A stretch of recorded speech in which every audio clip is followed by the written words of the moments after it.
শুধুমাত্র অনাথ বিড়ালদের কথা মাথায় রেখে সাজানো হয়েছে একটি গোটা দ্বীপ।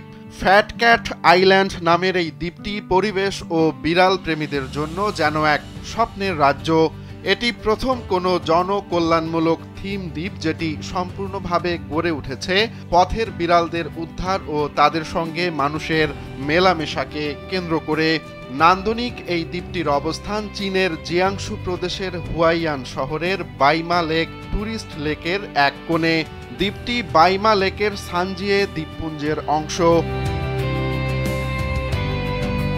এখানে বর্তমানে ১৫০টিরও বেশি বিড়াল বাস করছে, যাদের প্রায় সবাই ছিল একসময় শহরের রাস্তায় ঘুরে বেড়ানো ভবঘুরে প্রাণী।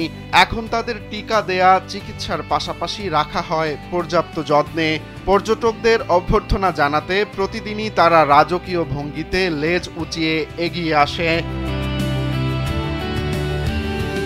আকাশ থেকে ড্রোনে ধারণ করা একটি ভিডিওতে দেখা গেছে লেকের পাশে গড়ে উঠেছে প্রায় ৩০ মিটার লম্বা গাঢ় সবুজ রঙের বিড়ালের একটি ভাস্কর্য। এটির নাম দেয়া হয়েছে দ্য জায়ান্ট গ্রিন ক্যাট। এটি কেবল সাজসজ্জার অংশই নয়, বরং ভাস্কর্যটির ভেতরে আছে একটি আর্ট এক্সিবিশন হল, যেখানে দর্শনার্থীরা ছবি তোলার পাশাপাশি সময় কাটাতে পারেন। ঝ্যাং নামের এক পর্যটক অনলাইনে প্রথম এই দ্বীপের কথা শুনে পরিদর্শনে আসেন। পথের বিড়ালদের আশ্রয় দেওয়ার বিষয়টি তার কাছে দারুণ লেগেছে। সে নিজেও বিড়ালকে ভালোবাসে, আর তাই তো নিজের চোখে এই থিম পার্কটি দেখতে চলে এসেছেন। ঘুরে ঘুরে দেখে মুগ্ধ হয়েছেন এর পরিবেশ ও ব্যবস্থাপনায়।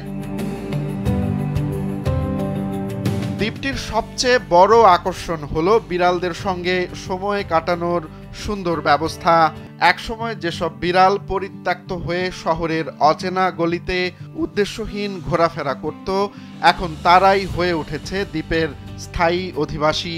অতিথিদের সঙ্গে তাদের সখ্যতা হয়েছে চোখে পড়ার মতো। মনোরঞ্জনের এই প্রিয় সঙ্গীদের সঙ্গে দ্বীপটিতে আগত দর্শনার্থীরা খাবার খাওয়াতে পারেন, তাদের খেলাধুলা দেখতে পারেন, কিংবা বাঁশবন ঘেরা করিডোর ধরে চাইলে হাঁটতে পারেন। আর এ সময় বিড়ালগুলোকে দেখা যায় কৌতূহলী চোখে দর্শনার্থীদের পিছু নিতে। থিম দ্বীপটিতে আসা পর্যটকরা এমন উদ্যোগকে সত্যি অন্যরকম এক অভিজ্ঞতা বলছেন।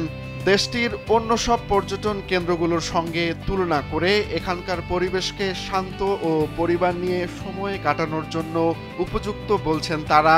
জানা যায় দ্বীপটি পরিচালিত হয় থিম পার্কটির নিজস্ব আয় তথা দর্শনার্থীদের টিকিটের অর্থ থেকে। ফলে সহজেই বিপর্যস্ত নতুন নতুন সব বিড়ালদের উদ্ধার ও পরিচর্যা করা সম্ভব হয়।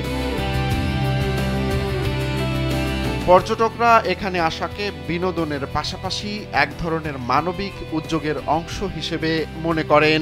চীনে এটি প্রথম বিড়ালদের জন্য তৈরি হওয়া কল্যাণমূলক থিম পার্ক দ্বীপ, যেখানে মালিকবিহীন পথের বিড়ালগুলোকে স্বাধীনভাবে ঘুরে বেড়াতে দেখা যায়।